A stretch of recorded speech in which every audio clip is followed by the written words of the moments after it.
अस्सलाम वालेकुम स्टूडेंट्स।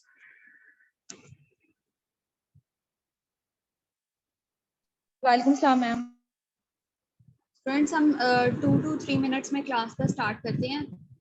आज हम लोग नेक्स्ट बेसिकली फेस पे जनरल फिजिकल एग्जामिनेशन की मैनिफेस्टेशंस को पढ़ेंगे और इसके अलावा हम लोग आज एक्सिलरी लिम्फ नोड्स को देखेंगे, उनके इंस्पेक्शन को, और साथ हम पल्स रेट को आज असेस करेंगे। उसके बाद इससे नेक्स्ट लेक्चर पे हमारा ऑलमोस्ट सिलेबस जो है ना कवर हो जाएगा। ठीक है, इस यानी जो हमारी अपकमिंग फ्राइडे क्लास होगी ना उसमें हमारा सिलेबस कवर हो जाएगा। लेकिन उसके बाद में आप लोगों को लॉग बुक्स, आप लोगों ने, मैंने लास्ट टाइम अनाउंसमेंट की थी कि आप लोग लॉग बुक्स जो है ना वो प्रिंट आउट उसके निकाल लें और उसको बाइंड करा के रख लें और उसको फिल करना शुरू कर दें। एटलीस्ट जितने लेक्चर्स मैंने लिए हैं वो सारे स्टूडेंट्स उसको लॉग बुक के ऊपर फिलअप करना शुरू करते हैं। लाइक मैंने स्किन की डिफरेंट मैनिफेस्टेशंस बताई थी, वो सारी मैनिफेस्टेशंस की डेफिनेशंस उनके ऊपर लिखना शुरू कर दें। अडीमा की टाइप्स हैं, साइनोसिस है, उससे आगे जो होम टास्क अवेलेबल हैं, सारी चीजें बच्चों आपने लिखनी है। चाहे वो 1 से 2 लाइंस में आप लोग लिखो, लेकिन उनको फिल करना है। उसके बाद आप लोगों की इंडेक्स आएगा और इंडेक्स के बाद 5 केसेस हैं। ठीक है, उनमें से हम कुछ केसेस अपनी नेक्स्ट क्लासेस के अंदर डिस्कस करेंगे और डिस्कस करने के बाद वो केस हिस्ट्रीज आप लोग अपनी लॉग बुक्स के ऊपर मेंशन करोगे। मैं आप लोगों को मेथड बताऊंगी कि कैसे मेंशन करना है और वो फिर आपने फिलअप करके मुझे सबमिट करवानी है। ठीक है, लेकिन वो केस प्रेजेंटेशंस के जो केसेस या डायग्नोसिस होंगे वो हम डिस्कस कर लेंगे 2 से 3 क्लास में। मुझे बेसिकली फैकल्टी की तरफ से यही मैसेज आया कि आपने 2 से 3 शेयर करनी है स्टूडेंट्स के साथ। 1 या 2 स्टूडेंट्स हुड डिजाइन करेंगे, उन्होंने टॉपिक पढ़ा है, उसमें से पॉसिबल क्या डायग्नोसिस वो डेवलप कर सकते हैं, कुछ उनका कॉन्सेप्ट होगा। ठीक है, कुछ अगर हम जब 1 से 2 या 3 एक टेम्पलेट एक देख लेंगे तो आप लोगों को आइडिया हो जाएगा कि हमने इस फॉर्मेट पे बाकी सारी डिजाइन करनी है। तो अब हम लोग और सेकंड चीज ये थी कि मैंने आप लोगों को लास्ट टाइम ये भी कहा था कि आपकी वीडियो प्रेजेंटेशंस होंगी, उसका जो टॉपिक है वो मैंने डिजाइन कर लिया, वो मैं आज इस क्लास के बाद आप लोगों को सेंड करूंगी। अब हर स्टूडेंट मुझे उसके ऊपर इसी तरह अपनी जूम मीटिंग अरेंज करके, ठीक है, अपनी स्लाइड्स बनाकर, और ऑलमोस्ट वो जो वीडियो होगी ना वो 5 to 6 मिनट से ज्यादा नहीं होनी चाहिए। ठीक है, उसमें जो जो मैंने क्वेश्चंस ऐड किए होंगे, मतलब मेरा एक ही क्वेश्चन होगा, बेसिकली उसके डिफरेंट पार्ट्स होंगे, आपने एक या दो एक एक स्लाइड जो है ना एटलीस्ट उसकी ऐड करनी है और उसमें आपने बताना है, उस स्लाइड को एक्सप्लेन करना है उस वीडियो में। ठीक है, और आपने वो मुझे ईमेल पे सेंड करनी है। ये सारे स्टूडेंट्स के लिए कंपल्सरी है क्योंकि ये इनकी 20% असेसमेंट आप लोगों की यहाँ से कवर होती है। बाकी 10% आपकी असेसमेंट आपकी अटेंडेंस होगी, 30% हो गया, और बाकी जो 70% है वो आपके फाइनल वाइवा के मार्क्स है, एग्जाम्स के मार्क्स हैं, जिनमें से 35% की आप लॉग बुक बना रहे हो। इट मीन्स कि अगर हम चेक करें ना कंट्रीब्यूशन, तो ये जो क्लास कंट्रीब्यूशन है ना यही सब कुछ है log book SCP course outlines के अंदर। लाइक आपकी 35% जो लॉग बुक है वो कंट्रीब्यूट कर रही है, वो भी हम इस लेक्चर से ही सारा कुछ सीखेंगे और सब चीजें हम यहीं से डिजाइन करेंगे। हर हिस्ट्री हम यहाँ बनाना देखेंगे और हर चीज का कॉन्सेप्ट यहाँ से हमें क्लास से पता चलेगा। सेकंड, आप लोगों की अटेंडेंस भी क्लास से कंट्रीब्यूट हो रही है, और थर्ड जो आपकी वीडियो प्रेजेंटेशंस हैं वो भी क्लास के थ्रू ही आएंगी, कंडक्ट होंगी। ठीक है, वो आप लोग जीमेल्स पे सेंड करोगे। तो आपका मोर देन यानी ऑलमोस्ट 70% जो काम है ना वो आपकी क्लास से ही बेसिकली है। इसलिए जो सारे बच्चे हैं ना वो इंश्योर करें कि आपकी जो अटेंडेंस है, और सेकंड ये कि आपकी लर्निंग क्लास से हो एटलीस्ट। ये ना हो कि सिर्फ क्लास अटेंड करने का पर्पस हो और अटेंडेंस का पर्पस हो और उसके बाद आप लोगों की लर्निंग ना हो। अभी हम वेट कर लेते हैं 2 to 3 मिनट्स, कुछ और स्टूडेंट्स ज्वाइन कर लें क्लास, उसके बाद फिर हम प्रॉपर्ली ना क्लास स्टार्ट करते हैं। मैम वीडियो प्रेजेंटेशन कब तक सबमिट करवानी होगी? मैम आप कब तक वीडियो हमें प्रेजेंटेशन बच्चों आप लोगों को ना ऑलमोस्ट 10 to 12 डेज में दूंगी कि आप लोगों को सबमिट करनी है। ठीक है, आज 15 है, तो 15 से लेकर आई थिंक सो कि 27 तक आप लोगों के पास टाइम होगा।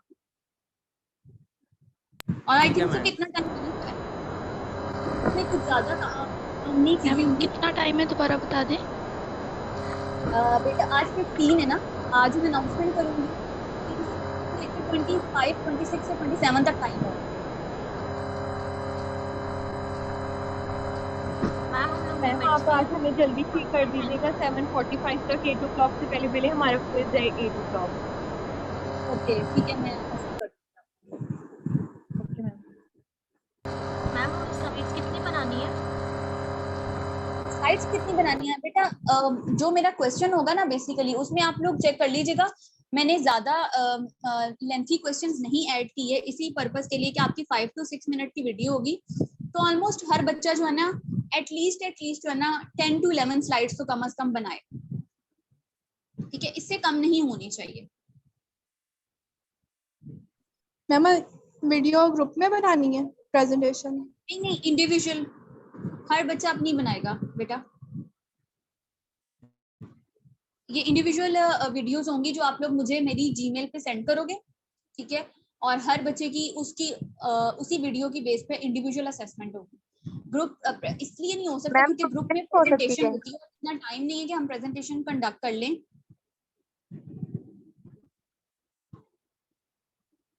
तो बाकी जो है ना वो आपके साथ मैं आज शेयर कर दूंगी कि आप लोगों ने किस टॉपिक पे बेसिकली जो है ना वो बनाना है।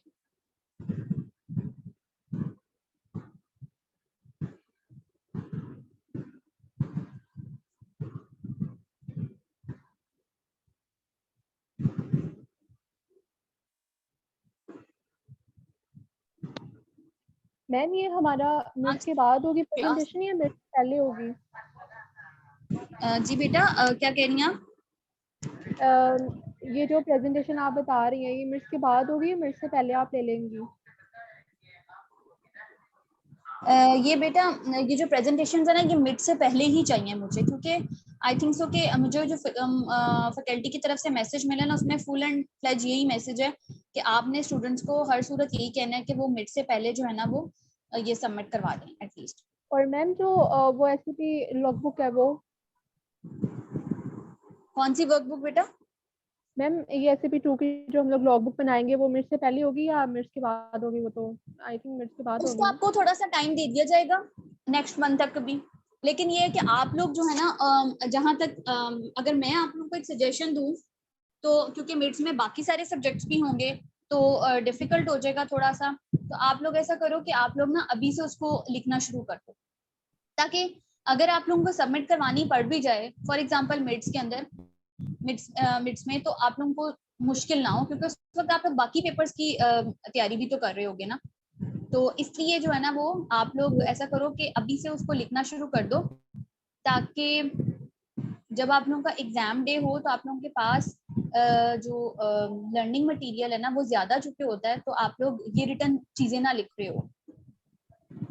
मैम ये जो एससीपी का लास्ट टाइम जैसे हम लोगों ने एससीपी 1 की थी तो उसका ना एक वाइवा हुआ था, रिटर्न कोई भी नहीं था, तो इस दफा क्या मतलब हमारा वाइवा ही होगा या हमें इसका रिटर्न भी वाइवा ही देना होगा, पड़ेगा? हाँ वाइवा ही होगा इसका। ओके मैम, थैंक बच्चों यू। मोस्ट प्रोबेबली इसका इस बार वाइवा ही होगा, क्योंकि आप लोगों का वो नहीं ना सिस्टम फिजिकल पे नहीं ना गया, इस वजह से। Okay ma'am, thank you. बाकी किसी बच्चे को लास्ट लेक्चर में कोई प्रॉब्लम, कोई डिफिकल्टी आई हो? जी स्टूडेंट्स। मैम जैसे आप लास्ट लेक्चर में तीन जगह से पढ़ा रही थी, हमें तीनों जगह से प्रिपेयर करना पड़ेगा ना? बेटा उसका ये है कि एक्चुअली प्रॉब्लम ये थी कि 3 जगह से पढ़ाने का मकसद ये था कि आप लोगों के पास ना हर चीज अवेलेबल हो। लाइक मैंने 3 जगह नहीं थी बेसिकली, वो एक जो मैंने आपको वर्ड पे डॉक्यूमेंट सेंड किया था ना वो आपकी कंप्रेस्ड फाइल ही थी बेसिकली, और वो फाइल में से मैंने एक्सट्रैक्ट किया था सिर्फ लेक्चर के लिए। आज भी मैंने एक फाइल डिजाइन की थी तो वो भी मैं आप लोगों के साथ शेयर कर दूंगी। बेसिकली चीजों को ना थोड़ा सा मैंने आप लोगों के लिए इजी बनाने की कोशिश की है ताकि आपको थोड़ा मुश्किल ना हो एग्जाम डे पर। आई थिंक सो कि अब हम क्लास स्टार्ट करते हैं, क्योंकि आज आप लोग कह रहे हो कि हमने थोड़ा सा जल्दी क्विज के लिए फ्री होना है। मैम जी मैम जी हमारी जी एससीपी बेटा। की 1 की मैम ने ना हमारे SCP-1 की मैम ने एक ना हमें डेमो के तौर पे केस प्रेजेंटेशन दिखाई थी कि किस तरह लिखनी है, तो SCP-2 में नहीं आप दिखाए? बेटा वो जो केस प्रेजेंटेशन है ना, मैं आप लोगों के साथ शेयर कर दूंगी, ठीक है, 1 या 2 दिनों में शेयर कर दूंगी। तो वो अगर आप लोगों को मैंने यही कहा है ना कि अगर अभी थोड़ा सा अपना सिलेबस कंप्लीट कर लेना, तो हम लोगों के पास जो लास्ट क्लासेस होंगी ना, उसमें हम डिटेल में इन चीजों पे डिस्कशन कर सकते हैं। अदरवाइज क्या होगा कि हमें थोड़ा सा प्रॉब्लम हो जाएगा कि हम चीजों को डिस्कस नहीं कर सकेंगे। तो इसीलिए मैं चाह रही थी कि वो अगर एक प्रेजेंटेशन भी मुझे मिल जाती है फैकल्टी की तरफ से, क्या मैं वो डिजाइन कर लूंगी, तो आप लोगों के लिए इजी हो जाएगा। ऑब्वियसली जब मैं वो लेक्चर पढ़ाऊंगी ना, तो उसमें कोई ना कोई डेमो वाली एक प्रेजेंटेशन लाजमी होगी, जिसमें हर पॉइंट को मैं क्लियर करूंगी कि आपने इस स्पेस पे क्या मेंशन करना है, इस पॉइंट के आगे आपने क्या डाटा एंटर करना है, वो सारी एक वीडियो प्रेजेंटेशन ही हो। ठीक है, तो वो मैं आप लोगों के साथ शेयर कर। Okay ma'am.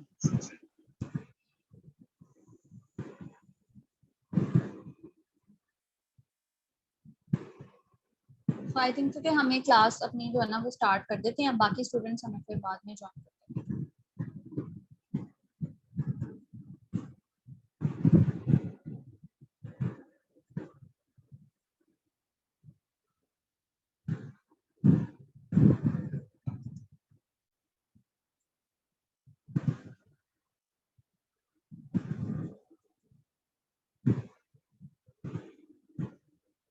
जी स्टूडेंट्स, स्लाइड्स नजर आ रही हैं सबको? Yes ma'am. Yes ma'am. Okay, yes ma'am. So बिस्मिल्लाहिर्रहमानिर्रहीम, हम स्टार्ट करते हैं लेक्चर। आज का बेसिकली हमारा SCP-2 का लेक्चर नंबर 4 है, ठीक है।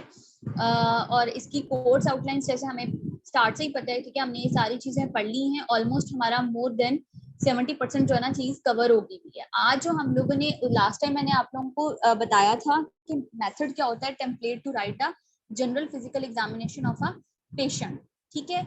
टेम्पलेट स्टाइल के अंदर यानी राइटिंग स्टाइल में भी हम जनरल फिजिकल एग्जामिनेशन को जब मेंशन करते हैं, तो हम इन द फॉर्म ऑफ एक मैनर की फॉर्म में प्रेजेंट करते हैं। लाइक हमने एग्जामिनेशन स्टार्ट किया फेस से, हैंड्स पे आए, आर्म्स पे आए, फिंगर्स पे आए, देन हम एब्डोमेन की करेंगे, लेग्स की करेंगे, फीट्स की करेंगे।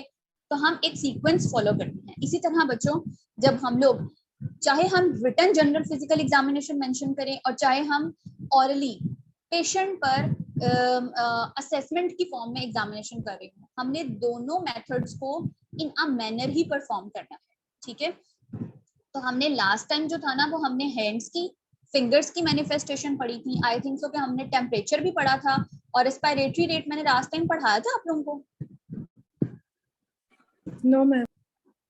नहीं पढ़ाया था, ठीक है। तो हमने सिर्फ आई थिंक सो कि टेम्परेचर पढ़ा था वाइटल साइंस में से। तो आज हम पल्स रेट को कैसे हम डिटरमिन करते हैं, पल्स हम कैसे कैलकुलेट करते हैं डिफरेंट बॉडी एरियाज में, आज हम वो पढ़ेंगे।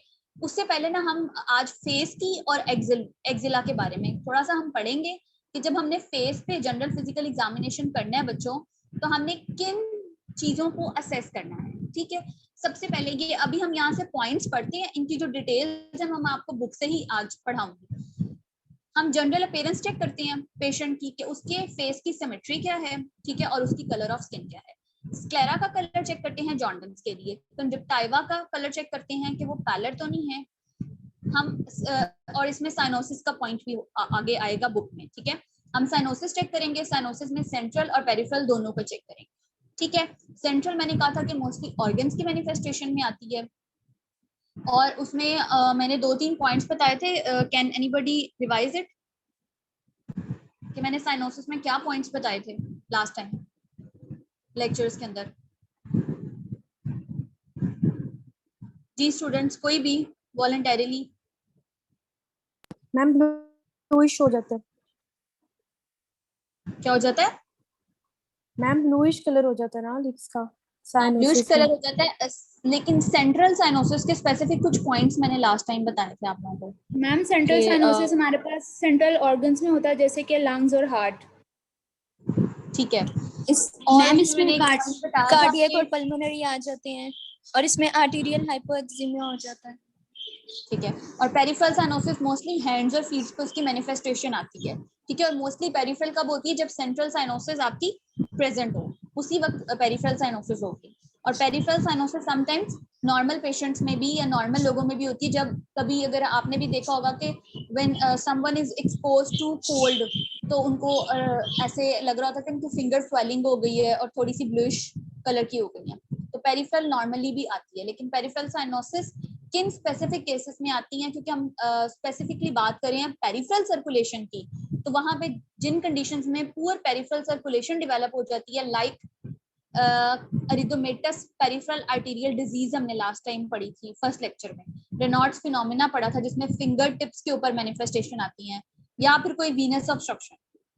ठीक है, पेरिफेरल सर्कुलेशन का मतलब ये है कि वेन्स आर्टरीज अगर उनमें से कोई प्रॉब्लम आ रही है, सर्कुलेशन आपकी ऑब्स्ट्रक्ट हो रही है ड्यू टू एनी रीजन, तो cyanosis will be termed as peripheral cyanosis. But central के अंदर सेंटर कॉज होता है, लाइक आपका कोई मेजर ऑर्गन इन्वॉल्व होता है।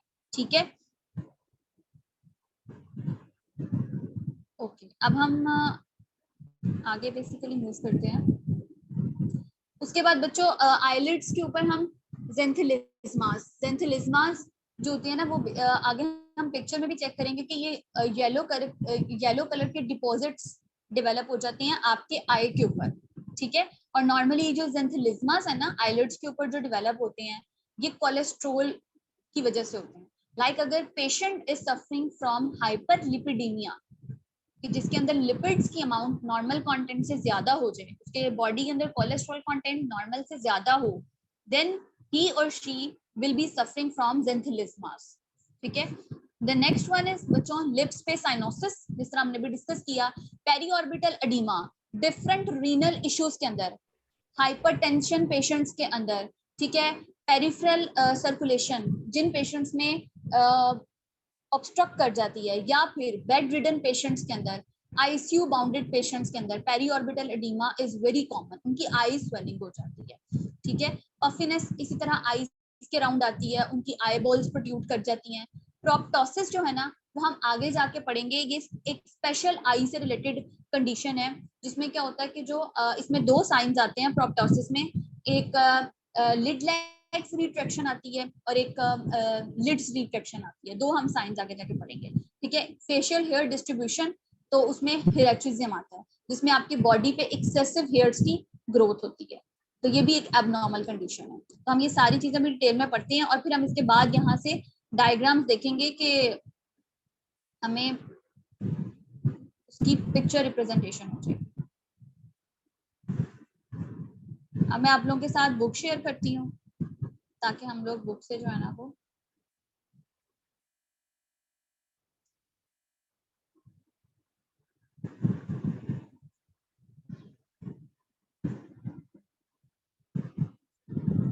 जी, सबको बुक नजर आ रही है बेड साइड? Yes ma'am.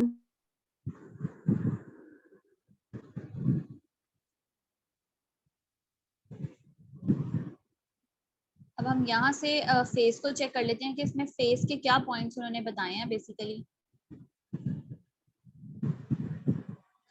यहाँ से बच्चों फेस स्टार्ट हो रहा है।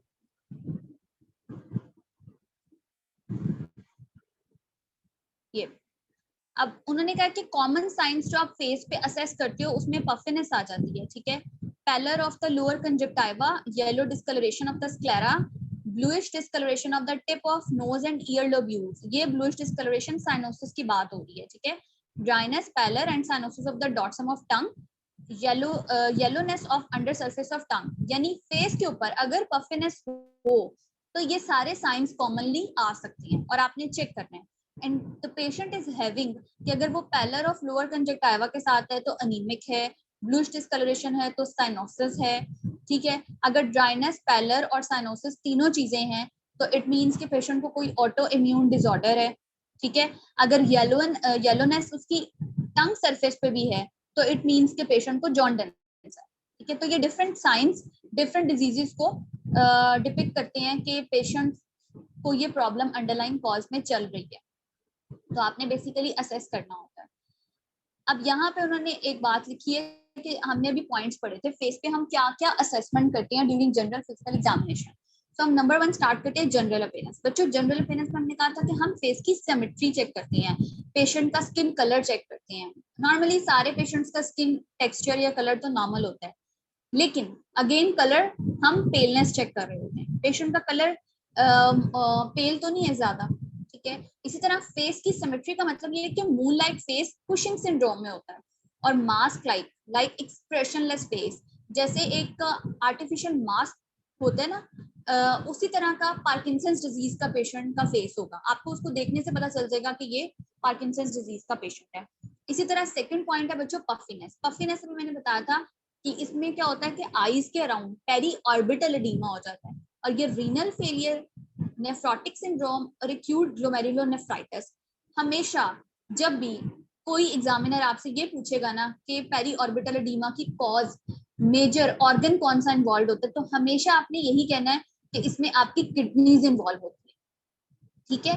क्योंकि रीनल इश्यू का कोई भी पेशेंट आपके पास आएगा ना, तो उसकी आईज में स्वेलिंग मस्ट होंगी। ये उसका पहला साइन है जो बॉडी पे, फेस पे आपको नजर आता है। अगर आप कोई टेस्ट ना परफॉर्म करो, कोई लैब इन्वेस्टिगेशंस ना करो, कोई पेशेंट की असेसमेंट ना करो, रीनल फंक्शन टेस्ट ना करवाओ पेशेंट के, जस्ट आपने उसका एग्जामिनेशन किया, पेशेंट को पेरी ऑर्बिटल एडीमा है, इट मींस कि उसको कोई रीनल इश्यू चल रहा है, ठीक है। तो पेरी ऑर्बिटल एडीमा की तीनों रीजंस किडनी से रिलेटेड है, मोस्ट कॉमनली यही आती हैं, और यही वार्ड में इसी तरह पेशेंट की प्रेजेंटेशन होती है, ठीक है। या फिर वो कह रहे हैं कि एंजियोडीमा या मिक्सोडीमा, एक्स्ट्रा एडीमा जब ड्यू टू एनी कॉज अगर आ जाए तो उसकी वजह से भी हो सकता है। और राइट साइड हार्ट फेलियर के अंदर फेस में पफिनेस बहुत अनकॉमन होती है, और अगर होगी तो किस कंडीशन में होगी, when the patient is like flat, जब वो सीधा लेटा होगा तभी विजिबल होगी, नॉर्मल कंडीशन में नहीं होगी। नेक्स्ट कॉन्सेप्ट है प्रोप्टोसिस। बच्चों इसको आप लोगों ने बहुत क्लियरली सुनना है, ये बहुत इंपॉर्टेंट है क्योंकि ये एग्जामिनर्स पूछते हैं कि प्रोप्टोसिस क्या है। बच्चों आप लोगों को बुक नजर आ रही है या नहीं? No ma'am. नो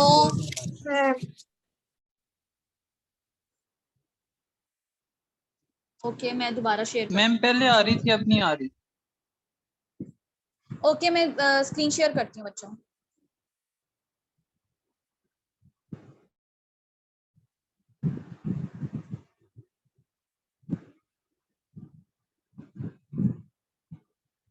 अभी नहीं आ रही? No ma'am. No, ma'am. No ma'am. No ma'am अभी शो नहीं हुई। ओके मैं चेक करती हूँ।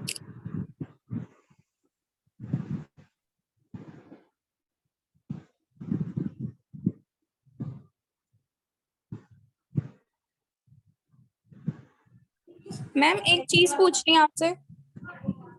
जी बेटा पूछे।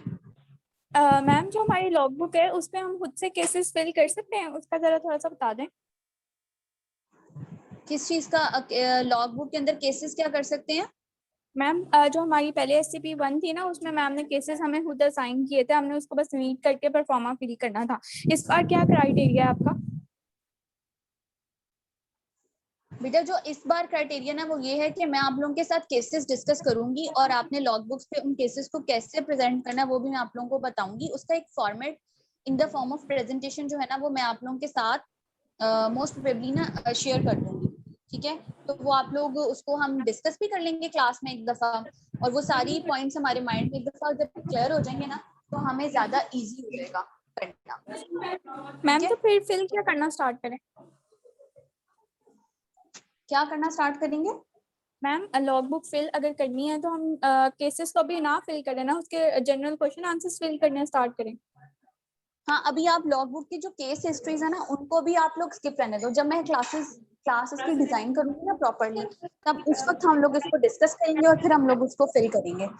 अभी आप लोग सिर्फ जो स्टार्ट की डेफिनेशन है ना, अपना स्टार्ट का काम सारा जो मैंने जनरल पढ़ा दी है ना वो सारा फिल कर लो। इंडेक्स से पहले पहले सारे स्टूडेंट्स ना अपनी जो लॉग बुक्स है ना वो प्रिपेयर कर लें, ठीक है। मैम उसके एक और बाद जो चीज, सबमिशन थोड़ी सी लेट हो सकती है मैम, बहुत ज्यादा बर्डन है अभी मिड अगर स्टार्ट हो गए तो।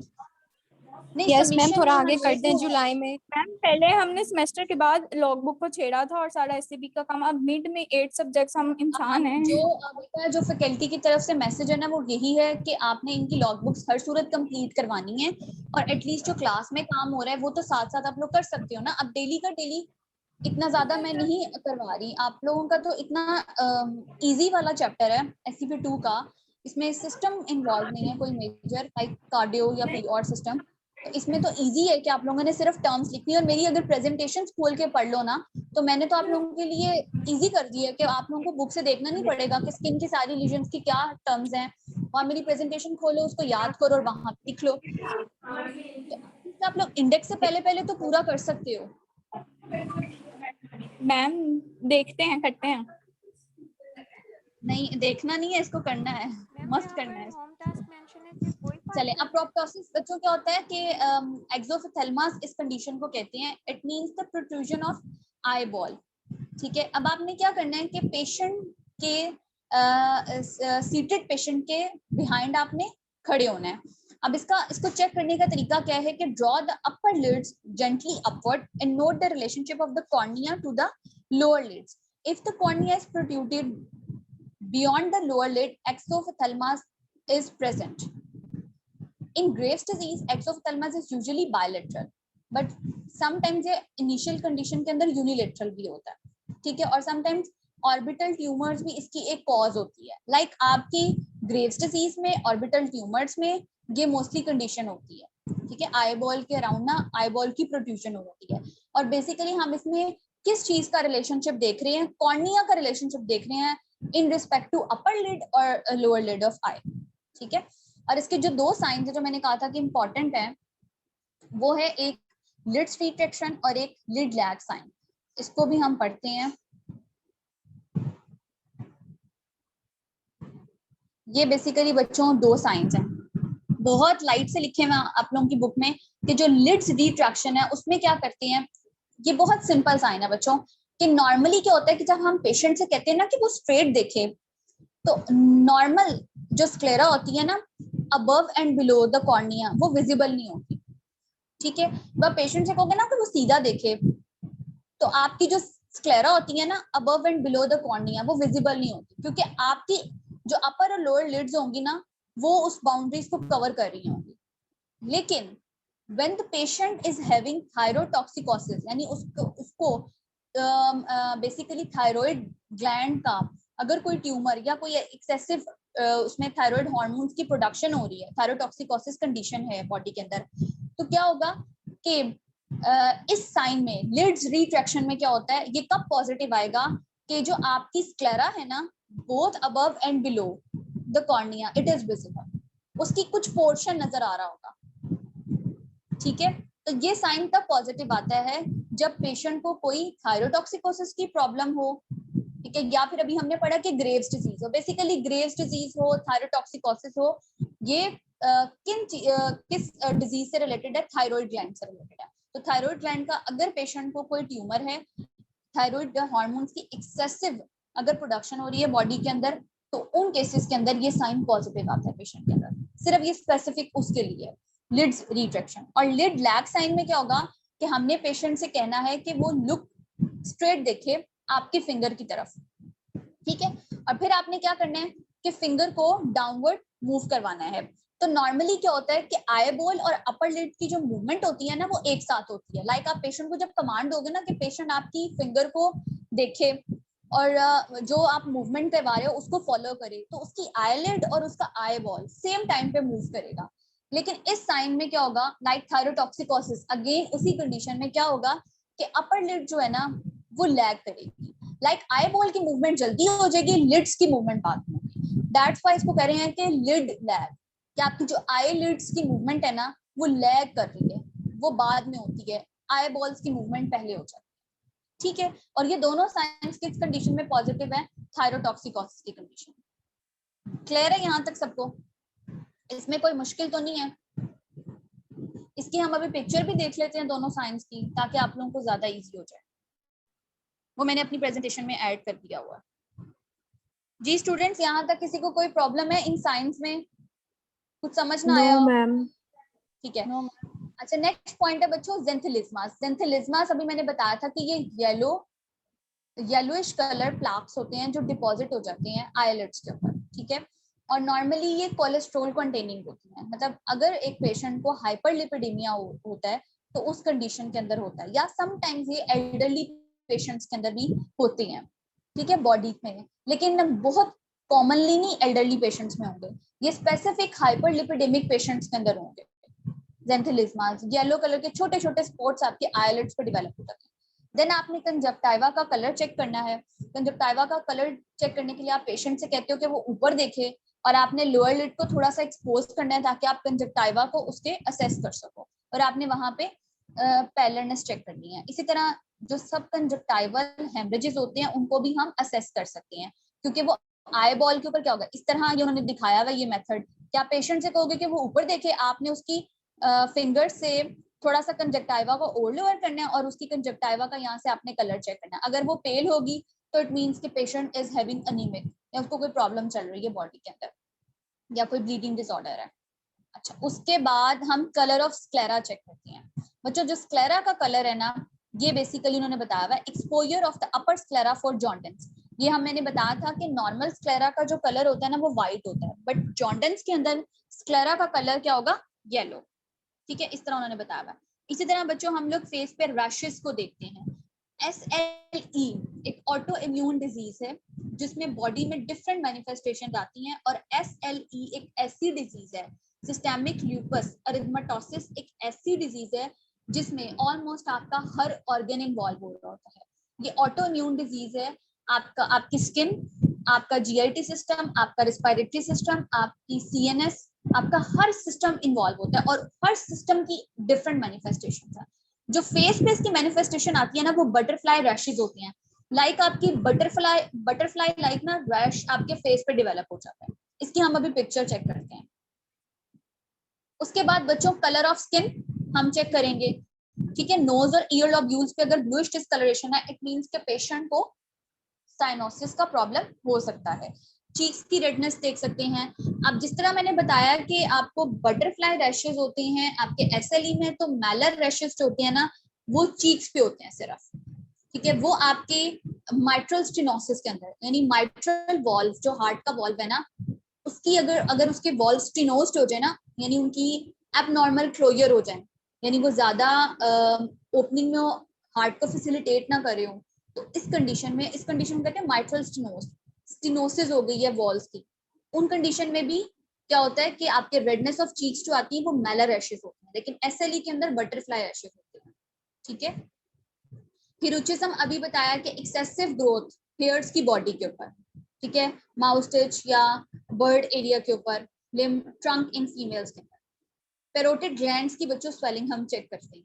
पेरोटिड ग्लैंड्स अगर तो बायलैटरल स्वेलिंग हो तो वो नॉर्मली मम्प्स इन्फेक्शियस डिजीज है उसकी कंडीशन में हो सकता है, ठीक है। और अगर पेरोटिड ग्लैंड का इटसेल्फ ट्यूमर हो, बच्चों में अक्सर आफ्टर बर्थ पेरोटिड ग्लैंड के ट्यूमर्स बहुत ज्यादा कॉमन होते हैं, तो उनमें डॉक्टर्स असेस करते हैं, मतलब उनका जनरल फिजिकल एग्जामिनेशन चेक करते हैं उनके पेरोटिड ग्लैंड्स को पैल्पेट करके कि क्या उसमें यूनिलेटरल स्वेलिंग तो नहीं है। अगर स्वेलिंग हो तो वो कुछ देर के बाद बेसिकली उनका वहां पे ट्यूमर होता है, तो वो ट्यूमर को वहां से रिमूव कर देते हैं। लेकिन ये बहुत ज्यादा इनोसेंट ट्यूमर होता है जो इतना ज्यादा लीथल नहीं होता और वो हार्मफुल बॉडी के लिए नहीं होता।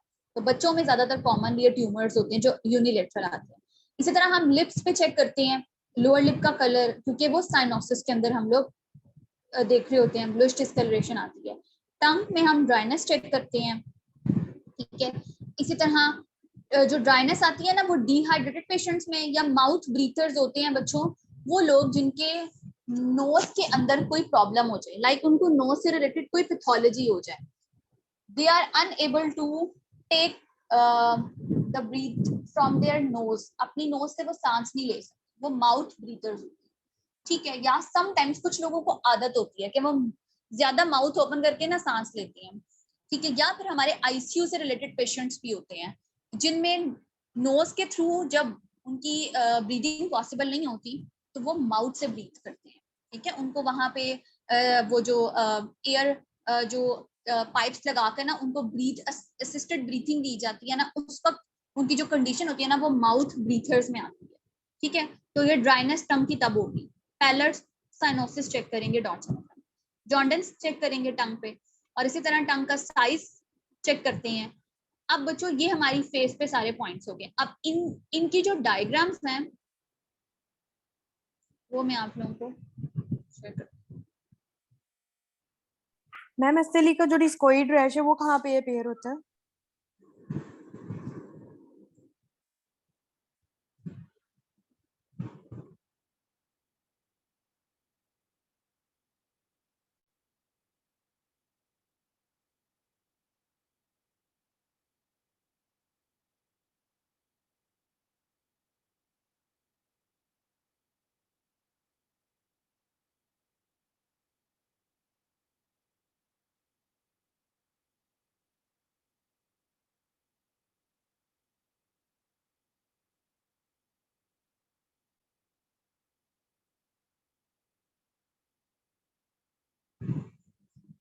जी बच्चे, किसी का क्वेश्चन था अब तक यहाँ पर?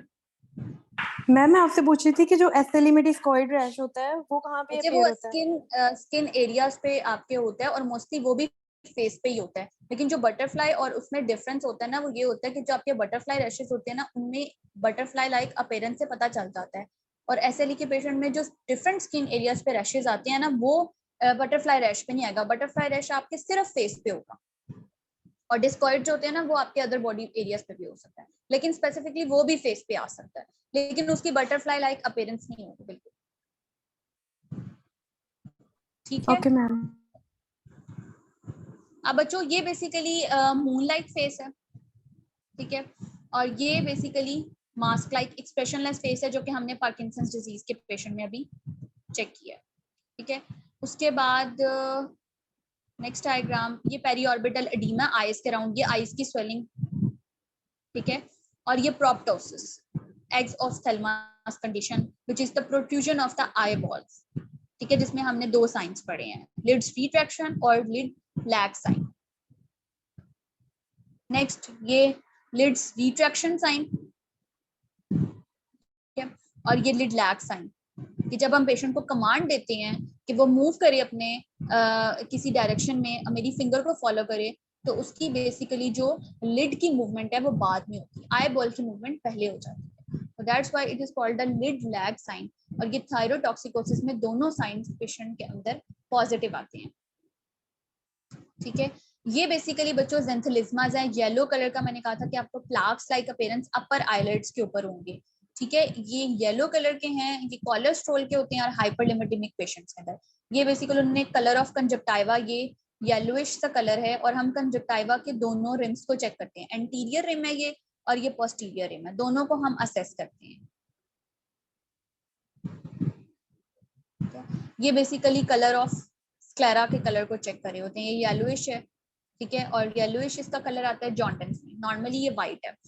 इसी तरह के बच्चों ये बटरफ्लाई रैशेस हैं, like butterfly like appearance on the face, ये एसएलई के अंदर नॉर्मली मैनिफेस्टेशन में आता है। ठीक है, ये साइनोसिस है, ब्लूइश डिस्कलरेशन फिंगर्स के ऊपर, ये हिरेचुइज्म है जिसमें उसकी बॉडी यानी फेस एरिया पर फीमेल है, लेकिन बियर्ड लाइक उसके एक्सेसिव एबनॉर्मल हेयर की ग्रोथ हुई हुई है। ठीक है, ये बेसिकली मम्स है। ठीक है, अच्छा आपकी आई थिंक सो कि ये न्यू एडिशन में एक चीज थी, एफ्थस अल्सर्स। ठीक है, ये मैंने वहां पे पॉइंट डिस्कस नहीं किया क्योंकि जो लिंक है वो आई थिंक सो कि 4th एडिशन का है, और जो बुक है न्यू 5th एडिशन, उसमें एक कॉन्सेप्ट दिया हुआ है एफ्थस अल्सर्स का। बच्चों ये रेडिश कलर के, पिंकिश कलर के अल्सर्स बन जाते हैं आपकी टंग सरफेस के ऊपर। ठीक है, इनको बोलते हैं एफ्थस अल्सर्स। ठीक है, अगर कोई पूछ ले वाइवा में तो कंफ्यूज नहीं होना, क्योंकि ये न्यू एडिशन वाली बुक में ये एक टर्म लिखी हुई है। इनसाइड ऑफ लिप्स पे बन जाते हैं और ये इस तरह की अपीयरेंस होती है। बेसिकली ये पिंकिश इन कलर होता है और इनकी बाउंड्रीज लाइट लाइट सी जो होती है ना, वो होती हैं येलोइश। ये basically xerostomia, dryness of tongue को हम अदर वर्ड्स में जीरोस्टोमिया भी कहते हैं। ठीक है, ये बिल्कुल टंग आपकी ड्राई हो जाती है। जीरोस्टोमिया किन कंडीशंस में होता है ड्राइनेस ऑफ टंग, किसी बच्चे को पता है? डायबिटीज में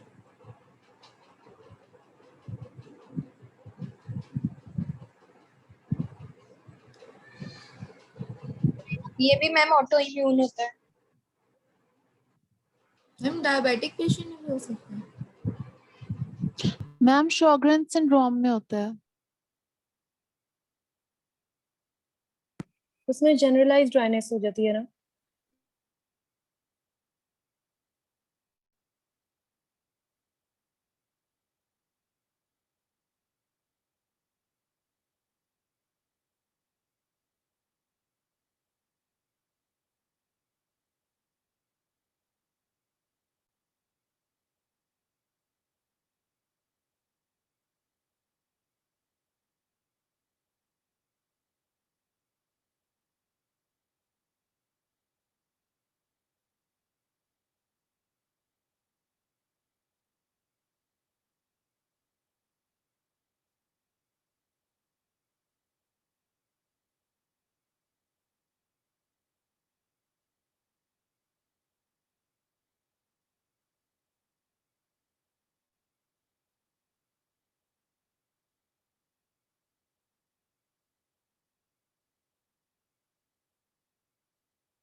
मैम आपकी आवाज नहीं आ रही।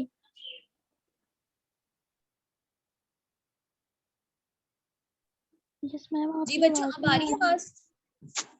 Yes ma'am. Yes ma'am.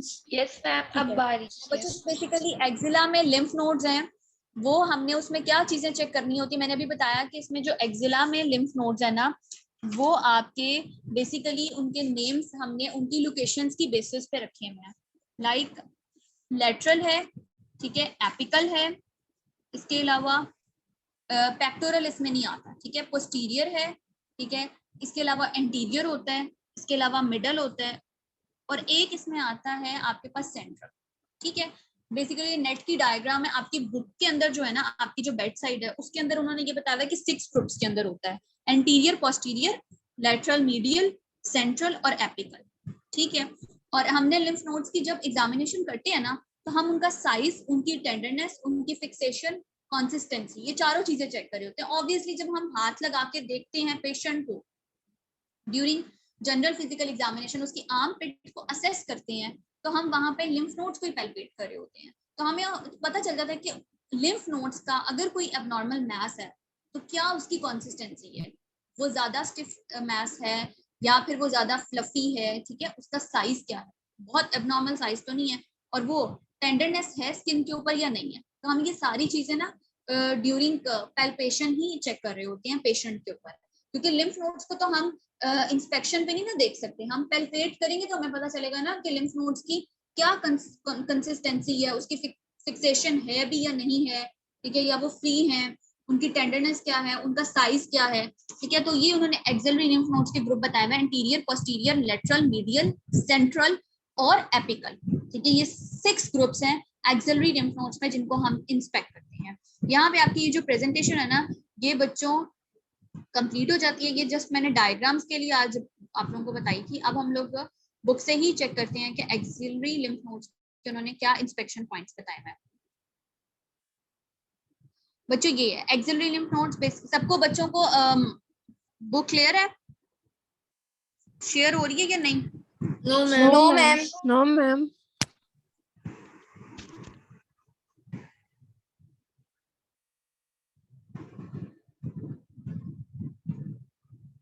आप शेयर हो गई है? Yes ma'am. Yes ma'am. ठीक है। अब बच्चों जो बेसिकली आपकी एक्सिलरी लिम्फ नोड्स हैं, दे आर 6 इन ग्रुप्स, जैसे मैंने अभी नाम बताए। अब आपने राइट एक्सिला को चेक करना है और लेफ्ट एक्सिला, दोनों को आपने सेपरेटली असेस करना है, ठीक है। दोनों की असेसमेंट सेम है, बस ये है कि राइट एक्सिला में आप लेफ्ट हैंड को यूज करते हो और लेफ्ट में आप राइट हैंड को यूज कर रहे हो इंस्पेक्शन के लिए, ठीक है।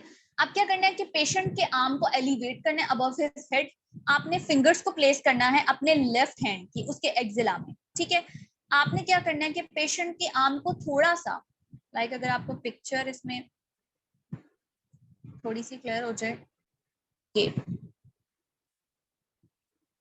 कि आप उसके थोड़ा सा क्या करोगे, आर्म को कहोगे कि वो रेस करे, ठीक है। If the lymph nodes are enlarged, तो क्या होगा कि जब आप उसको पेल्पेट कर रहे होगे ना अपने हैंड्स को, तो वो लिम्फ नोड्स ना स्लिप करेंगे आपके फिंगर्स और पेशेंट की चेस्ट यानी उसके आर्म पिट के दरमियान, ठीक है। Elevation of patients arm is necessary, ताकि जो एक्सिला की एपेक्स है ना, आपने एक्सिला की बाउंड्रीज पढ़ी होंगी, उसकी एपेक्स होती है anterior wall, posterior wall, middle wall. तो एक्सिला की जो सारी बाउंड्रीज है ना, वो एक्सपोज करने के लिए हम पेशेंट से कहते हैं कि वो थोड़ी सी अपनी आर्म को ना अपलिफ्ट करे, ताकि हमें स्पेस एक क्रिएट हो जाए। हमने पेशेंट की आर्म पिट को असेस करना है, तो वो स्पेस क्रिएट करने के लिए हम पेशेंट के आर्म को अपलिफ्ट करा रहे हैं। इसी तरह हम लोग यहीं पे इसी लोकेशन पे एपिकल, सेंट्रल और मीडियल ग्रुप्स को पैल्पेट करके चेक कर लेते हैं, ठीक है। बेसिकली होता यही है कि एक्सिला में अगर किसी एक लिम्फ नोड की एनलार्जमेंट हुई होगी ना, लाइक अगर एपिकल की हुई है, तो उसके जो सराउंडिंग यानी सेंट्रल और मीडियल ग्रुप्स है ना, उनकी भी एनलार्जमेंट हो जाती है। तो हमें जस्ट पेशेंट को पैल्पेशन भी पता चल जाता है कि पेशेंट की यहाँ पे कोई एबनॉर्मल स्वेलिंग है, तो इट मींस कि उसके लिम्फ नोड्स की एनलार्जमेंट हुई है, ठीक है। अगर बच्चों लिम्फ नोड्स की एनलार्जमेंट है, तो इट मींस कि the patient is having any lymphatic drainage system problem चल रही है पेशेंट के साथ बैक, तो फिर हम उसको और डायग्नोसिस की तरफ मूव करते हैं।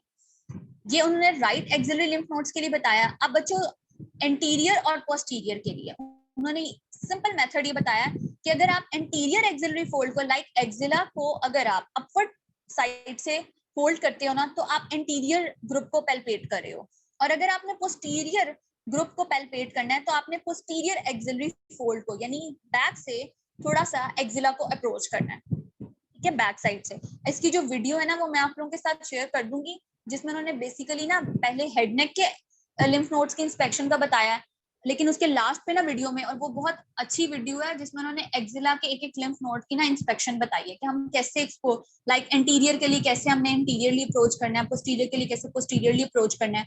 जस्ट उसने हैंड प्लेसमेंट बताई है, आपने भी उसी तरह बिल्कुल हैंड प्लेसमेंट रखनी है और आपने नोट्स की असेसमेंट करनी है, ठीक है।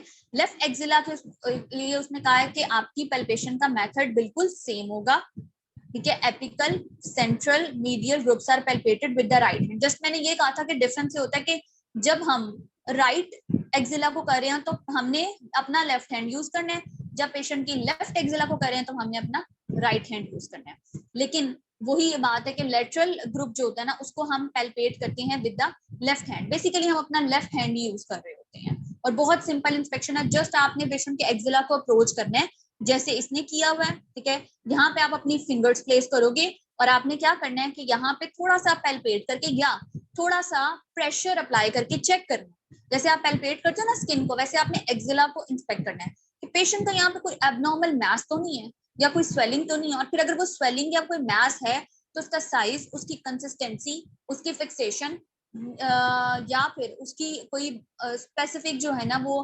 बाउंड्रीज वगैरह, वो सारी चीजें आपने देखी, ठीक है। इसके बाद ये इन्होंने एक एपीट्रोक्लियर लिम्फ नोड्स का मेथड बताया है, ठीक है। ये बेसिकली ट्रोक्लियर नोड्स के लेवल पे आपने क्या करना है कि इस तरह पेशेंट की आर्म को इन अ मिड पोजीशन रखना है। यहाँ से आपने एक हैंड से इसको होल्ड करना है, सेकंड हैंड से क्या करना है कि आपने उसके अबव द ट्रोक्लिया, एपीट्रोक्लियर एरिया पर, ट्रोक्लियर नोड्स होती है ना, उसके एरिया पे आपने हैंड प्लेस करना है, और यहाँ पे आपने थोड़ा सा इस हैंड से पैल्पेट करके चेक करना है। तो अगर वहां पे लिम्फ नोड्स की एनलार्जमेंट होगी ना, तो आपको पता चलता है, ठीक है। बाकी ग्रोइन, फीट एरियाज के जो ग्रोइन एरियाज के जो लिम्फ नोड्स हैं वो भी हम नेक्स्ट लेक्चर में पढ़ेंगे, फीट्स को भी नेक्स्ट लेक्चर में पढ़ेंगे। अब हम लोग देख लेते हैं कि पल्स।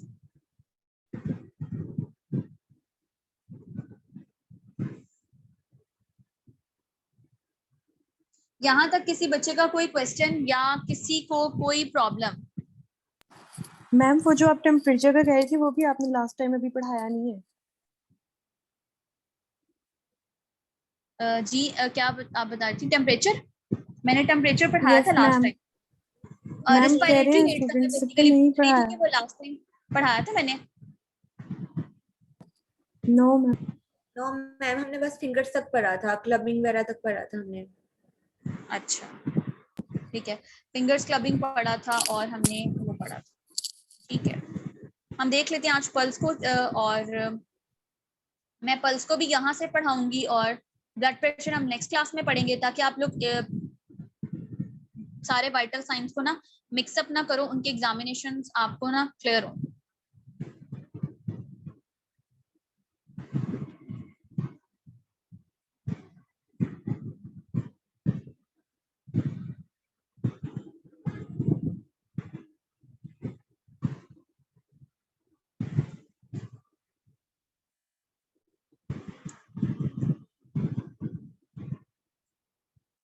जी स्टूडेंट्स, स्क्रीन क्लियर है? वर्ड की वर्ड फाइल है ये? Yes ma'am. वाइटल साइंस है, ठीक है बच्चों। Yes ma'am. वाइटल साइंस है बेसिकली बच्चों। वाइटल साइंस में अब हम लोगों ने उस दिन लास्ट टाइम टेम्परेचर पढ़ा था, आज हम लोग पल्स पढ़ेंगे, ठीक है। पल्स में आपने बेसिकली जब पेशेंट का जनरल फिजिकल एग्जामिनेशन करते हैं ना, तो हम सिर्फ रेट और रिदम को चेक करते हैं। वैसे पल्स के ना डिफरेंट कैरेक्टर्स होते हैं। लाइक जब आप लोग आगे जाके कार्डियोवास्कुलर सिस्टम पढ़ोगे ना, या शायद अगर आप लोगों ने पढ़ भी लिया हुआ, तो सीवीएस के अंदर आप लोग पढ़ोगे कि पल्स के रेट, रिदम, उसका वॉल्यूम, उसका करेक्टर, उसका कंपैरिजन विद अदर पल्सेस, ठीक है, वेसल वॉल की कंसिस्टेंसी, ये 7 पॉइंट्स ना हम पल्स की वहां पर पढ़ते हैं कंप्लीट जब हम सीवीएस का एग्जामिनेशन करते हैं। लेकिन जब हम सिर्फ जनरल फिजिकल एग्जामिनेशन कर रहे हैं, ठीक है, पेशेंट पे, आपको एग्जामिनर ने ये कहा है कि you just do the general physical examination of the patient, तो आपने जब वाइटल साइंस की बात करनी है ना, तो उसमें पल्स का सिर्फ रेट और रिदम चेक करना होता है, क्योंकि आपके पास वहां पे ज्यादा टाइम नहीं होता। बट जब एग्जामिनर आपको कहेगा ना कि आप पेशेंट के सीवीएस का एग्जामिनेशन करो, देन आपने पल्स के हर एक पॉइंट को फॉलो करना है। लेकिन अगर सीवीएस का एग्जामिनेशन होगा, ठीक है, ये अभी हम सिर्फ जनरल फिजिकल एग्जामिनेशन पढ़े हैं, तो उसमें पल्स की 2 कैरेक्टरिस्टिक्स आती हैं, रेट और उसका रिदम। बच्चों नॉर्मल जो पल्स रेट है, it is 72 beats per minute, ठीक है। If the patient is pulse rate less than 50 beats per minute, then it is called bradycardia, ठीक है। ब्रेडिकार्डिया के डिफरेंट रीजंस होती हैं, वो अभी हम पढ़ेंगे कि ब्रेडिकार्डिया क्यों होता है। कुछ लोगों में नॉर्मली पल्स रेट कम होती है, ठीक है, कुछ लोगों में ड्यूरिंग स्लीप कम होती है, कुछ डिजीजेस में स्पेसिफिकली आपकी pulse rate is less than 50 beats per minute. Normally 72 है, 50 बीट्स पर मिनट से कम आ रही है तो इट मींस के ब्रेडिकार्डिया, ठीक है। Tachycardia means your pulse rate is more than 100 beats per minute. अब टेकिकार्डिया, आपका हाई ग्रेड फीवर होना, तो उसमें पेशेंट की पल्स रेट बहुत ज्यादा होती है, ये नॉर्मली हम देखते हैं पेशेंट्स के अंदर, ठीक है। आपके एथलीट्स के अंदर टेकिकार्डिया होता है, उनकी पल्स रेट ज्यादा होती है, क्योंकि उनकी बॉडी जो हार्ट मसल्स होते हैं ना, वो अडेप्ट हो चुके होते हैं ज्यादा एक्सरसाइज टॉलरेंस की वजह से, ठीक है। इसी तरह टेकिकार्डिया की और पैथोलॉजिकल कंडीशंस भी, वो अभी हम पढ़ते हैं बच्चों। एक होता है रिलेटिव टेकिकार्डिया और एक होता है रिलेटिव ब्रेडिकार्डिया। जो बच्चों रिलेटिव टेकिकार्डिया ना, उसमें क्या होता है कि पल्स राइज करती है 10 beats per minute for each degree Fahrenheit या 0.5 degree centigrade rise in body temperature. तो अगर वो राइज करेगी विद रिस्पेक्ट टू इतनी सेंटीग्रेड बॉडी टेम्परेचर के, तो वो रिलेटिव टेकिकार्डिया होगी। अगर वो कम होगी फॉर ईच डिग्री फ़ारेनहाइट या 0.5 जो उन्होंने सेंटीग्रेड कहा है टेम्परेचर की वजह से, तो क्या होगा कि it is called a relative bradycardia, ठीक है। अब आपने होम टास्क में क्या करना है कि causes of abnormal heart rates, like आपने ब्रेडिकार्डिया की, टेकिकार्डिया की, रिलेटिव टेकिकार्डिया की और रिलेटिव ब्रेडिकार्डिया की, चारों की जो रीजंस है ना, उनको एक ब्लॉक की फॉर्म में मेंशन करना। उसको मैं अभी आप लोगों का हम वेबसाइट से पढ़ भी लेते हैं। हमने क्या किस चीज की अभी बात की है, रेट की। अब हम सेकंड चीज को डिस्कस करते हैं, रिदम।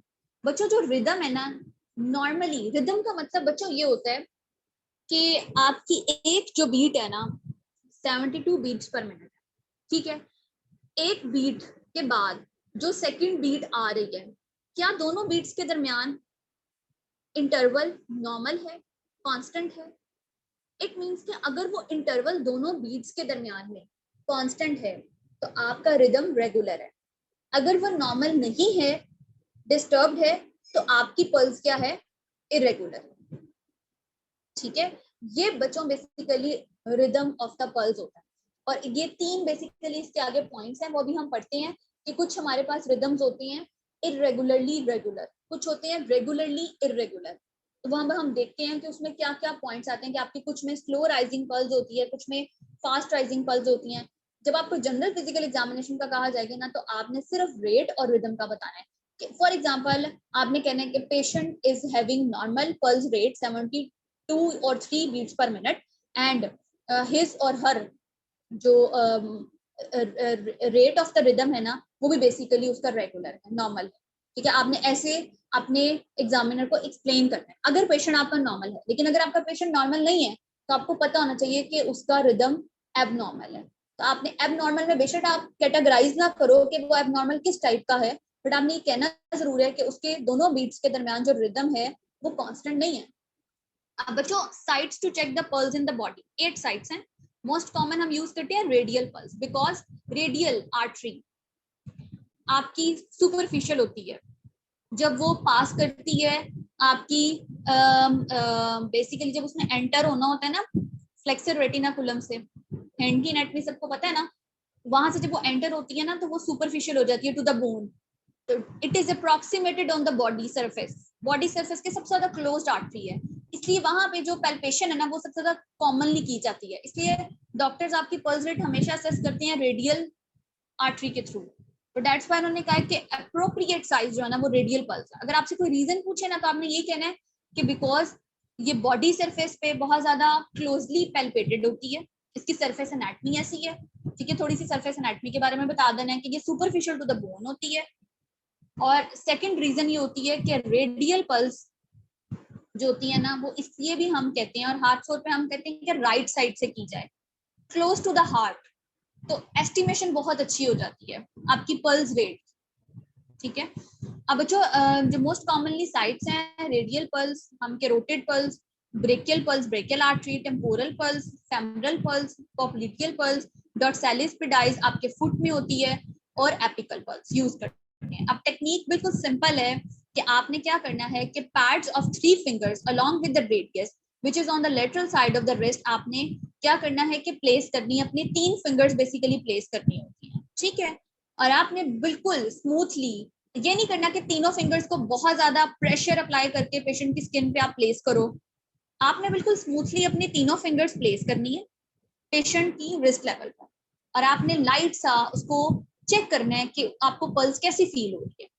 ठीक है, जनरल इंस्ट्रक्शंस क्या होती हैं बच्चों कि take your pulse the same time each day, sit down, rest several times before taking your pulse, count your pulse for a full 60 seconds unless told otherwise by your healthcare provider। ये general instructions उन्होंने बताई हैं कि अगर आपने अपने ऊपर assess करनी है तो आपने कैसे करनी है। ठीक है, टेकिंग योर रेडियल पल्स आपने कैसे करना है, वही सेम बच्चों मेथड है। ठीक है, कि आपने 3 फिंगर्स को प्लेस करना है, आपने टिप यूज करनी है इंडेक्स एंड 3 फिंगर्स की, आपने रेडियल आर्टरी को पैल्पेट करना है, वहां पर जस्ट इनफ प्रेशर करना है, इतना ज्यादा प्रेशर अप्लाई नहीं करना कि आपको बीट ही ना सुनाई दे। ठीक है, आपने जस्ट इतना प्रेशर देना है कि आपको फील हो, इतना ज्यादा पुश नहीं करना कि आपका ब्लड फ्लो ऑब्स्ट्रक्ट कर जाए।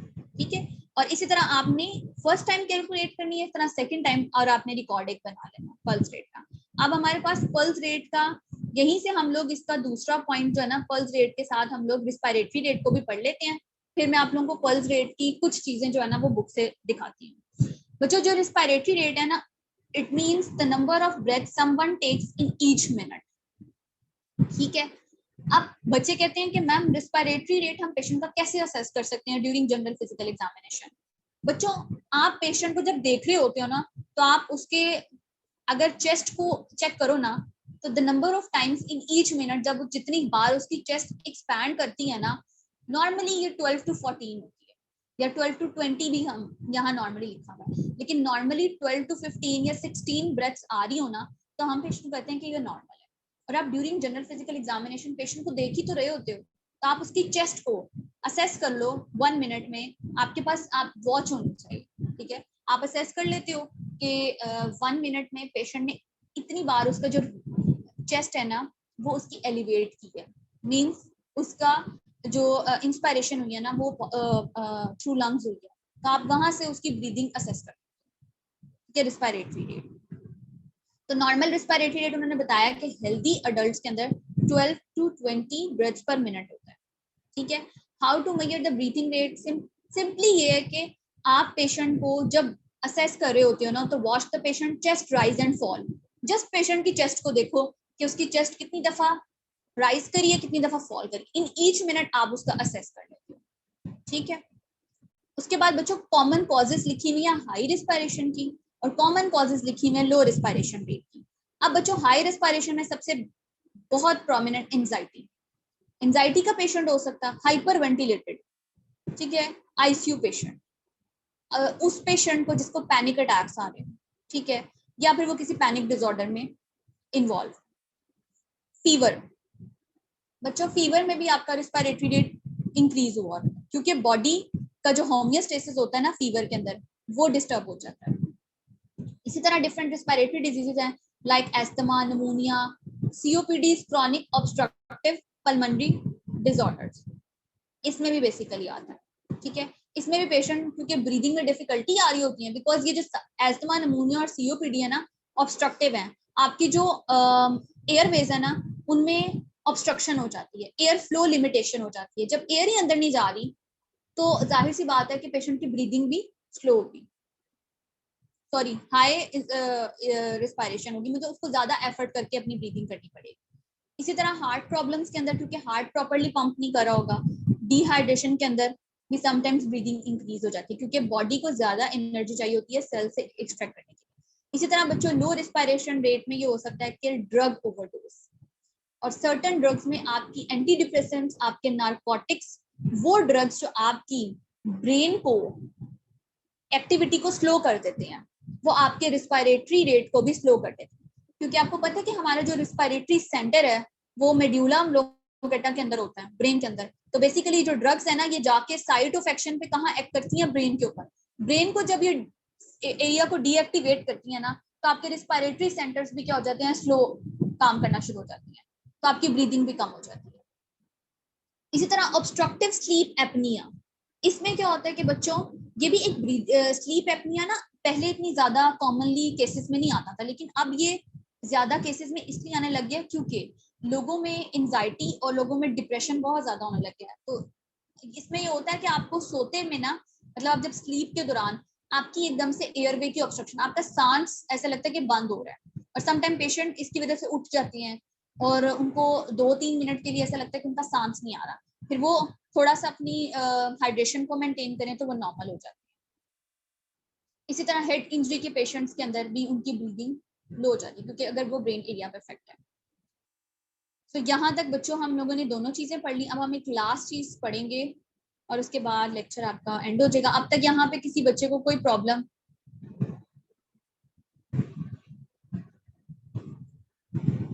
जी स्टूडेंट्स, कोई मसला, कोई प्रॉब्लम? No ma'am. सब चीजें क्लियर हैं? कुछ अगर पॉइंट कोई अभी तक क्लियर नहीं है तो आप लोग डिस्कस कर लो। मैम क्लियर है। क्लियर है? ओके बच्चों, ये बेसिकली आपका ये इस चैप्टर के अंदर नहीं है पल्स का एग्जामिनेशन। वही अगेन पॉइंट्स मैं जल्दी से एक्सप्लेन करूंगी कि commonly felt pulses radial, brachial, carotid, femoral, popliteal, posterior tibial, dorsalis, pedis artery के लेवल पे। और रेडियल पल्स को हम इस तरह पैल्पेट करते हैं कि पेशेंट, आपको सिर्फ ना पोजीशन पता होनी चाहिए।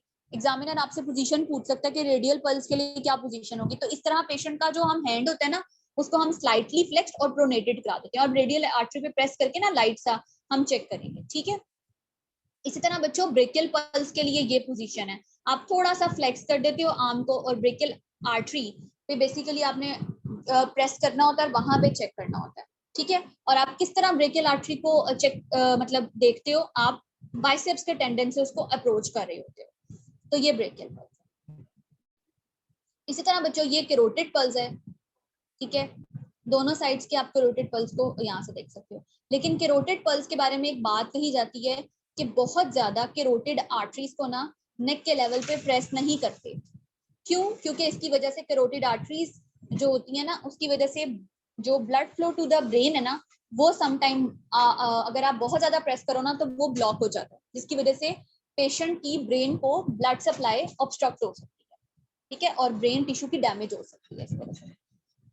इसी तरह फेमरल पल्स के लिए बच्चों ये पॉइंट है between interior superior iliac spine और प्यूबिक ट्यूबरकल के दरमियान, जहां फेमरल आर्टरी की एग्जैक्ट वो लोकेशन बनती है जहां पे वो सुपरफिशियल होती है थोड़ी सी बॉडी पर, वहां पे हम उसको पैल्पेट करके और चेक कर सकते हैं पल्स को, ठीक है।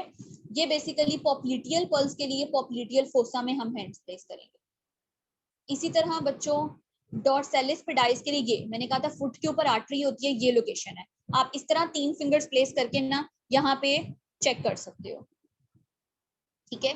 इसी तरह जो पोस्टीरियर टिबियल पल्स है उसके लिए ये बी पॉइंट, ये इस तरह आप पीछे थोड़ा सा पोस्टीरियर जो टिबिया के बिल्कुल पोस्टीरियर लेवल पे ना आप पैल्पेट करोगे ना यहाँ पे, यानी मिलियोलस से थोड़ा सा इस साइड पे अप्रोच करोगे ना बॉडी पे, तो ये यहाँ पे इस लेवल पे अगर आप पल्स फील करो ना तो वो पोस्टीरियर टिबियल पल्स होगी, ठीक है। यहाँ तक हमने रेट का बता दिया कि हम कैसे पल्स रेट ले सकते हैं। अब बच्चों जो रिदम्स है ना, और ये टेकिकार्डिया, ब्रेडिकार्डिया, रिलेटिव, ये सारे वही पॉइंट्स हैं सेम।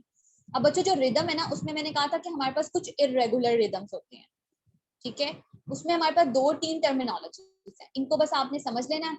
इसको एक दफा पढ़ लेते हैं। साइनस अरिथमिया में क्या होता है कि पल्स रेट फास्टर होती है ड्यूरिंग इंस्पायरेशन और स्लो होती है ड्यूरिंग एक्सपायरेशन।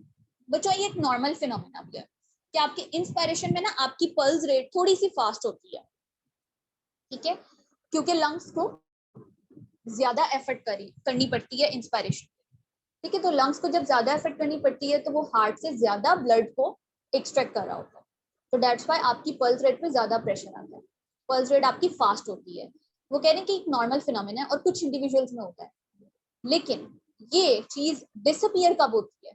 हार्ट फेलियर वाले पेशेंट्स में और ऑटोनॉमिक अगर न्यूरोपैथी हो जाए। ऑटोनॉमिक न्यूरोपैथी स्पेसिफिकली किन नर्व्स की? ऑटोनॉमिक नर्व्स की। इसमें आपकी बॉडी की नर्व्स इन्वॉल्व नहीं होंगी, इसमें आपकी ऑटोनॉमिक नर्व्स इन्वॉल्व होंगी, ठीक है। आपके सिंपैथेटिक और पैरासिम्पैथेटिक जो नर्व्स निकलती है ना बॉडी से, वो इन्वॉल्व होगी। अगर उनकी प्रॉब्लम है ना तो उसकी वजह से भी ये कंडीशन हो सकती है, ठीक है। ओकेजनल इर्रेगुलरिटी, बच्चों ओकेजनल का मतलब है कभी कभी, इसका मतलब होता है कि प्रीमेच्योर बीट्स। अब उन्होंने लिखा है कि जो प्रीमेच्योर बीट्स है ना, ये आपकी एक्सपेक्टेड नॉर्मल बीट से पहले आती है और ये थोड़ी वीक होती है और लॉन्गर पल्स की भी हो सकती है, ठीक है। उन्होंने सिर्फ इसके बारे में ये बताया कि ओकेजनल का मतलब है कि ये समटाइम्स आ जाती है और समटाइम्स ये नहीं भी हो सकती। लाइक आपकी नॉर्मल पल्स होगी, ठीक है, उससे पहले क्या होगा कि प्रीमेच्योर आपको एक बीट सुनाई देगी। तो ये भी समटाइम्स हेल्दी इंडिविजुअल्स में भी हो सकती है और समटाइम ये उनमें नहीं भी हो सकती। लाइक समटाइम ये हो सकता है कि हार्ट डिजीज के पेशेंट्स के अंदर ना ये बीट्स जो होती है ना वो एब्सेंट होती हैं, ये हमें सुनाई नहीं देती। तो उनके सिग्निफिकेंट ना कहने का मतलब ये है कि वहां पर आपके लिए एक डायग्नोसिस बना सकते, ठीक है, कि वो प्रेजेंट नहीं है, क्योंकि हेल्दी लोगों में ये आ रही है। अगर कभी कभी अगर हमें सुनाई देती हैं, और ये क्यों सुनाई देती हैं, इसकी रीजन बच्चों ये है कि आपके ना हम सबके जो हार्ट के वॉल्स होते हैं ना, वो समटाइम्स ये होता है कि बहुत ज्यादा जो प्रेशर होता है ना हार्ट वॉल्स के ऊपर, उनकी वजह से क्या होता है कि समटाइम्स जब वो क्लोजर की तरफ जाते हैं ना तो हमारी एक बीट बनती है उस वक्त। तो समटाइम्स ये होता है कि अगर बैक फ्लो ऑफ ब्लड ज्यादा हो ना किसी टाइम, क्योंकि हर वक्त आपका ब्लड प्रेशर एक जैसा नहीं ना रहता, कभी बॉडी का ज्यादा होता है, कभी कम होता है, और डिफरेंट इंडिविजुअल्स का डिफरेंट लेवल पे किसी टाइम कुछ चल रहा होगा, उसकी वजह से ना ये बीट आती है कभी, ठीक है। इसी तरह बच्चों रेगुलरली इरेगुलर। अब रेगुलरली इरेगुलर का मतलब ये है कि जो प्रीमेच्योर बीट है ना वो आपकी फिक्स्ड इंटरवल पे आ रही है। लाइक हर 2 बीट्स के बाद एक आपकी आ रही है प्रीमेच्योर बीट, ठीक है, यानी हर 2 के बाद ये एक ड्रग है। ये बेसिकली आपके जो हार्ट की सिम्पैथेटिक एक्टिविटी है ना उसको कंट्रोल में रखती है। हम ये नॉर्मली ना कार्डियक पेशेंट्स को देते हैं डाइजॉक्सिन ड्रग, ठीक है। अगर डाइजॉक्सिन टॉक्सिसिटी बहुत ज्यादा होगी ना तो उसकी वजह से ये हो सकता है। लेकिन इरेगुलरली इरेगुलर में क्या होगा कि इन बीट्स का कोई पैटर्न नहीं होगा बच्चों। ये 3 बीट्स मतलब 3 नॉर्मल आपकी बीट्स आ रही हैं, उसके बाद एक इरेगुलर आ गई, फिर 4 के बाद एक इरेगुलर, फिर 5 के बाद आ गई, यानी कोई इंटरवल नहीं है स्पेसिफिकली, अपनी मर्जी से रेपिटेशन होगी, ठीक है। तो बच्चों ये बेसिकली ये कुछ कॉजेज हैं जो मैंने आपसे कहा था कि आपने होम असेसमेंट में भी करना है, कि टैकीकार्डिया की कॉजेज में exercise, anxiety, fever, anaemia, heart failure, hypotension, thyrotoxicosis, tachyarrhythmias, ठीक है, ये सुप्रा वेंट्रिकुलर टैकीकार्डियाज होती हैं। ब्रेडिकार्डिया में एथलीट्स के ऊपर, कंप्लीट हार्ट ब्लॉक, ड्रग्स में, रेस्ड इंट्राक्रैनियल प्रेशर में, हाइपोथायराइडिज्म में, और रिलेटिव ब्रेडिकार्डिया की कंडीशन में इंटेरिक फीवर। इंटेरिक फीवर होता है जो आपकी इंटेस्टाइन से रिलेटेड कोई प्रॉब्लम आ रही है, कि अगर उसमें कोई आपको फीवर फील हो रहा है तो उसमें आ जाता है ये। वायरल इन्फेक्शन जो मेनिंजाइटिस आपकी मेनिंजेस में इन्फ्लेमेशन हो जाती है और उसमें आईसीपी रेस्ड हो जाता है, उसके अंदर भी ये कंडीशन हो सकती है कि आपका हर डिग्री सेंटीग्रेड बॉडी राइज से आपका पल्स रेट जो है ना वो इंक्रीज होता है। ये उन्होंने नॉर्मल पल्स का बताया, इंस्पायरेशन एक्सपायरेशन, ये ओकेजनल का बताया, ठीक है, ये रेगुलरली इरेगुलर का बताया। ये देखें, ये बेसिकली एक रेगुलर आ रही है, उसके बाद एक इरेगुलर, फिर रेगुलर आ रही है, फिर एक इरेगुलर, तो एक नॉर्मल पैटर्न फॉलो हो रहा है। लेकिन इरेगुलरली में क्या हो रहा है कि नॉर्मल तो चल रही है लेकिन इरेगुलर का कोई पैटर्न नहीं है स्पेसिफिक, ठीक है। यहाँ तक क्लियर है सब बच्चों को? Yes ma'am. यहाँ तक कोई किसी को कोई प्रॉब्लम, कोई इशू? जी स्टूडेंट्स। No ma'am. सब मैम clear है? लॉगबुक के बारे में पूछना था। मैम हमने उसको प्रिंट निकलवा के तो फिर सॉफ्ट कॉपी में रहने देना या हार्ड कॉपी आपको सबमिट करानी? बच्चे उसका मैंने यही बताया था कि आप लोग ना अपने प्रिंट आउट्स निकाल लो और उसको बाइंड करवा लो और उसको ना अपनी पेन से ना फिल करना शुरू कर दो, ठीक है। अगर फॉर एग्जांपल आपका फिजिकल होता है ना, मोस्ट प्रोबेबली आपकी ये लॉग बुक्स मुझे फिजिकल ही सबमिट होंगी, ठीक है, बहुत चांसेस हैं। और अगर फॉर एग्जांपल फिजिकल नहीं भी होता, ऑनलाइन पे रहता है, तो आप उसकी पिक्चर स्कैन करके ना मुझे सेंड कर देना, मैं उसको चेक कर लूंगी, ठीक है। लेकिन वो उसी कंडीशन में होगा ना अगर आपने उसका प्रिंट आउट लेकर और उसकी प्रॉपर बाइंडिंग करवाई होगी, तभी पॉसिबल होगा, ठीक है स्टूडेंट। जो आपने हमें लॉगबुक मेल की हमने निकलवानी है? हाँ जी, वो निकलवानी है जो मैंने मेल पे सेंड की है, ठीक है। और मैम प्रेजेंटेशन के बारे में आपने कुछ बताया? प्रेजेंटेशन के बारे में बच्चे ये है कि वो मैं आप लोगों के साथ अभी शेयर कर दूंगी थोड़ी देर तक, 5 मिनट्स की होगी प्रेजेंटेशन, ठीक है। और वो टॉपिक मैं आप लोगों के साथ शेयर कर दूंगी, 10 स्लाइड से ज्यादा ना हो और उसमें आप लोग खुद ही एक्सप्लेन कर रहे हो और मैं आपके असेसमेंट के मार्क्स लगा दूँ, ठीक है। ठीक है मैम, ठीक है, ओके, थैंक यू। ठीक है स्टूडेंट्स।